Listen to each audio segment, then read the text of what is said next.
कहानी की शुरुआत होती है साल 2210 में, जहां इंसानों ने विज्ञान में बहुत ज्यादा तरक्की कर ली थी। एन नाम की एक कंपनी ने ऐसी तकनीक खोज निकाली थी जिसके जरिए लोग अपनी उम्र से कुछ समय किसी और को दे सकते थे, लेकिन शर्त यह थी कि उनका डीएनए एक होना चाहिए। जिन लोगों को पैसों की जरूरत थी वह अपनी जिंदगी के कुछ साल बेचकर पैसे कमा सकते थे, पर ऐसा करने से वह जल्दी बूढ़े हो जाएंगे। दूसरी ओर खरीदने वाले फिर से जवान हो जाते। अब चैनल को सब्सक्राइब करके वीडियो को ध्यान से देखते रहिए, क्योंकि अंत में मैं आपसे इस फिल्म से जुड़ा एक सवाल पूछने वाला हूं। अगर आपका जवाब सही पाया गया तो आप में से कोई एक लकी विनर जीत सकता है 100 रुपीज यूपीआई कैश। अब आगे देखते हैं। इसके बाद हम कंपनी के मैनेजर मैक्स को देखते हैं, जो अक्सर लोगों के पास जाकर उन्हें अपने साल बेचने के लिए उकसाता था। आज उसने एक 18 साल के गरीब लड़के को अपने 15 साल बेचने की सलाह दी ताकि उसका परिवार गरीबी से बाहर आ सके। मैक्स ने कहा कि उसने खुद भी अपनी जिंदगी के 5 साल बेचकर कॉलेज की फीस भरी थी। पहले तो उस लड़के ने इनकार कर दिया, क्योंकि 15 साल बहुत ज्यादा होते हैं, लेकिन चालाक मैक्स ने उसे 70 लाख यूरो का लालच देकर अपने झांसे में फंसा ही लिया।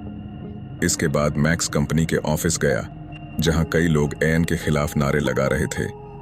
मैक्स छिपकर भीड़ से निकला और ऑफिस के अंदर घुस गया। ऑफिस में एक शानदार प्रोग्राम चल रहा था। आखिर में कंपनी की बॉस सोफी स्टेज पर आई और उसने मैक्स को कंपनी के बेस्ट एजेंट का अवार्ड दिया। फिर सोफी ने ऐलान किया कि उन्होंने 15 वैज्ञानिकों को 15 साल दान करने का फैसला किया है, ताकि वह इंसानों की प्रगति के लिए और काम कर सके। इसके बाद एक बिल्डिंग में इन वैज्ञानिकों का जीवन बढ़ाने की तैयारियां चल रही थीं, पर अचानक एक आदमी ऑफिसर का भेष बनाकर अंदर घुस आया और उसने कई लोगों को गोली से उड़ा दिया। फिर उसने दीवार पर एक निशान बनाया और वहां से भाग निकला। बाद में खुलासा होता है कि यह आदमी एडम ग्रुप से था, जो इसी तरह हमले करके एन को गरीब लोगों की जिंदगी के कुछ साल लूटने से रोकने की कोशिश करता था। उधर सोफी ने अपने बॉडीगार्ड्स काया और नोवक के साथ एक वीडियो देखा, जिसमें एडम ग्रुप की लीडर लिलिथ ने उन्हें धमकी देकर कहा था कि अगर वह अब भी नहीं रुके तो आगे और हमलों के लिए तैयार रहे। उधर मैक्स अपनी गर्लफ्रेंड एलेना के साथ अवार्ड मिलने का जश्न बना रहा था। फिर अगले दिन एलेना उसे अपने माँ बाप से मिलवाने ले गई। उन्हें भी मैक्स काफी पसंद आया, लेकिन शाम को जब वह घर लौटे तो उनके पैरों तले जमीन खिसक गई। जिस घर को खरीदने का वह सपना देख रहे थे, वो उनकी आंखों के सामने जलकर धुआं धुआं हो गया था।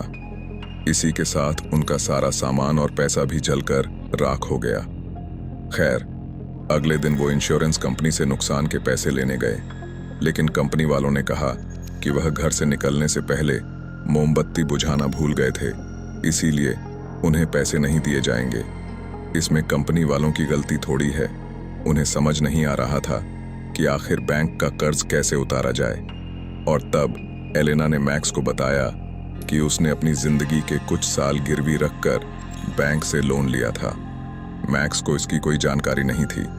खैर, अब उसने अपनी जिंदगी गिरवी रखकर कर्ज भरने का फैसला किया, लेकिन मैक्स का डीएनए किसी ग्राहक से नहीं मिलता था, इसीलिए बैंक ने इससे इनकार कर दिया। मैक्स ने कहा कि उसने तो पहले भी कुछ साल बेचे थे, लेकिन बैंक कहने लगा कि जिसे मैक्स ने अपना समय बेचा था वो इंसान अब मर चुका है। इसके बाद जब वह वहां से बाहर निकले तो पुलिस ने तुरंत एलेना को गिरफ्तार कर लिया, ताकि वह देश छोड़कर भाग ना सके। आखिरकार मैक्स ने किसी और तरीके से बैंक का कर्ज चुकाने की ठान ली। वह तुरंत अपनी बॉस सोफी के पास पहुंचा। उसने सोफी को सारी बात समझाई और सोफी उसकी मदद करने को राजी हो गई, लेकिन फिर जल्द ही सोफी ने उसका फोन तक उठाना बंद कर दिया।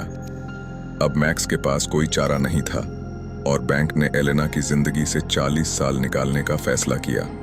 मैक्स बहुत परेशान हो गया और वो ऑपरेशन से पहले एलेना से मिलने हॉस्पिटल पहुंचा, लेकिन स्टाफ ने उसे अंदर जाने से रोक दिया और कहा कि वो ऑपरेशन के बाद ही उससे मिल सकता है।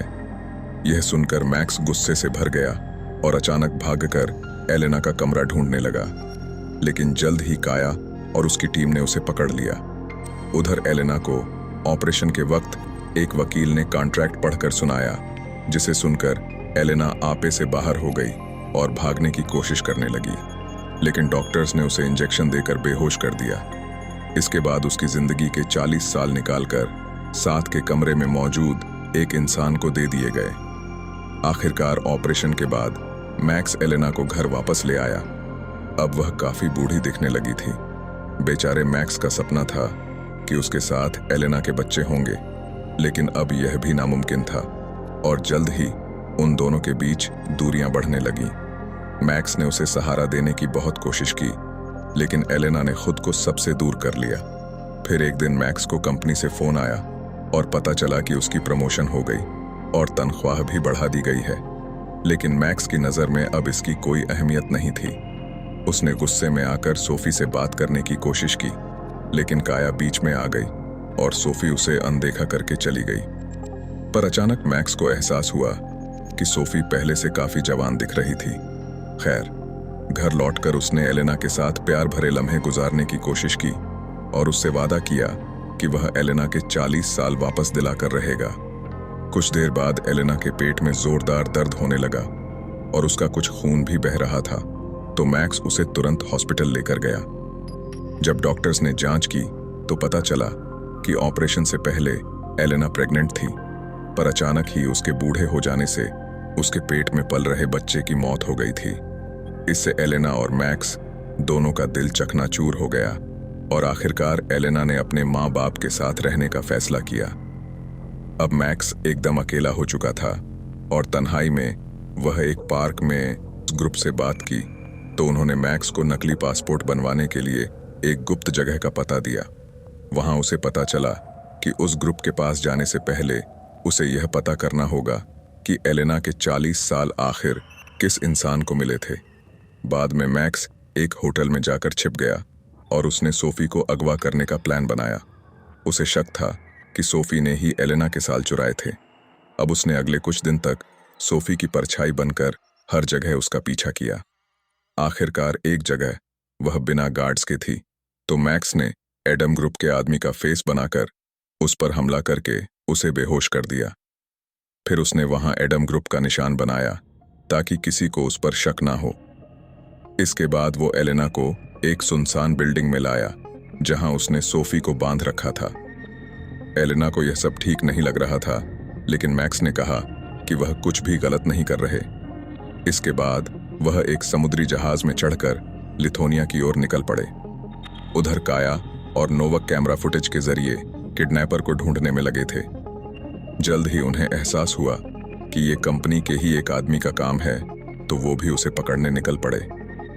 उधर जहाज में मैक्स ने सोफी को एक बक्से में बंद रखा था, पर वो सोफी को समय समय पर खाना पानी देता रहा। फिर शाम को उन्होंने एक परिवार और उनके बच्चों को देखा तो उनके सपने फिर जाग उठे। अचानक एक बच्चे ने दूर से अजीब सी लाइट्स देखी और जल्द ही मैक्स और एलेना समझ गए कि कंपनी ने लिथुआनिया की पुलिस को खबर कर दी और अब पुलिस पहले से ही उनका इंतजार कर रही थी।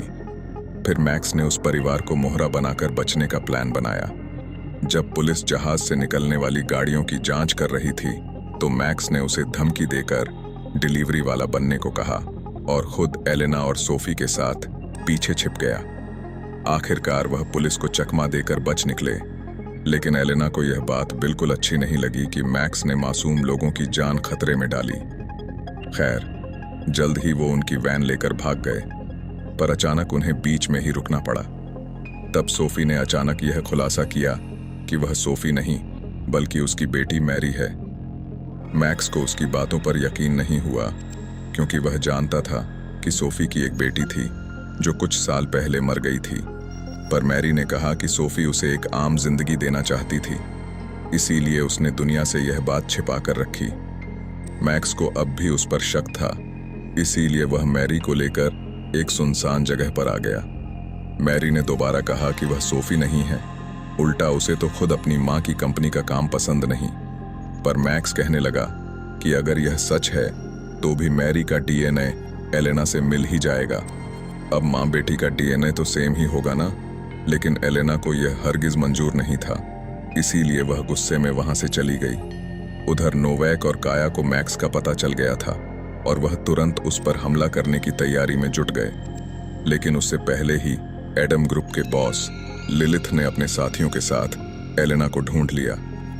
लिलिथ ने उन्हें बताया कि मैरी सच में सोफी की बेटी है। इसके बाद वो उन सबको एक सुरक्षित जगह पर ले आई और उन्हें सोफी का पूरा प्लान समझाया।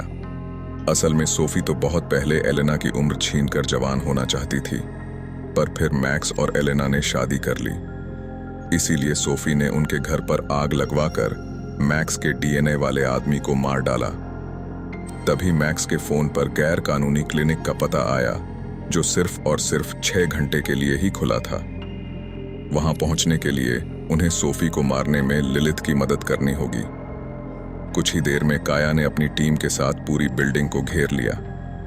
तब मैक्स ने उन्हें बाहर जाकर धमकी दी कि सिर्फ सोफी ही बिल्डिंग के अंदर जा सकती है और अगर किसी ने भी चालाकी की तो अंदर एलेना मैरी को गोली मार देगी। यह सुनते ही सोफी ने तुरंत आगे आकर उसकी शर्त मान ली।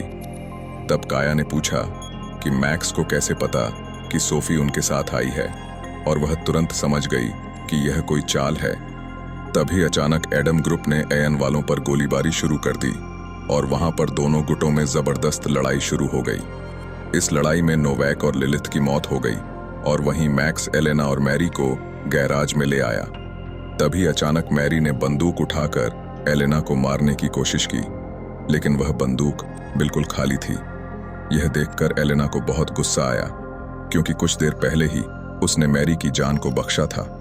उसने गुस्से में मैरी पर वार करके उसे बेहोश कर दिया और फिर वह तीनों एक गाड़ी में वहां से भाग निकले। आखिरकार वह गैर कानूनी क्लिनिक तक पहुंच गए और उन्होंने जबरदस्ती मैरी का ऑपरेशन करके उसके 40 साल छीन लिए।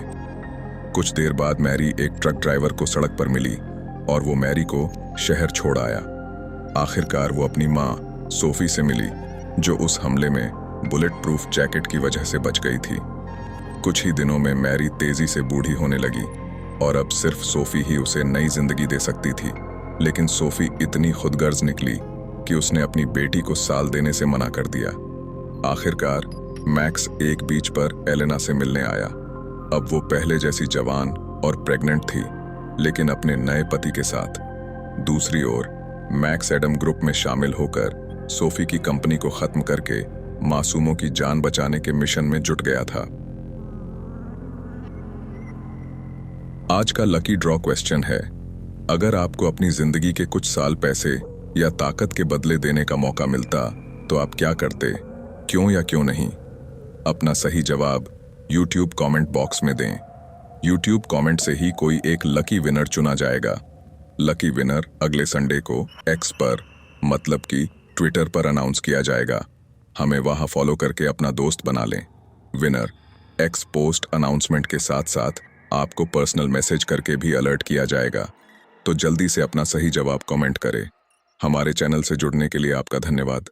अब मिलते हैं आपसे अगले वीडियो में। तब तक के लिए नमस्कार।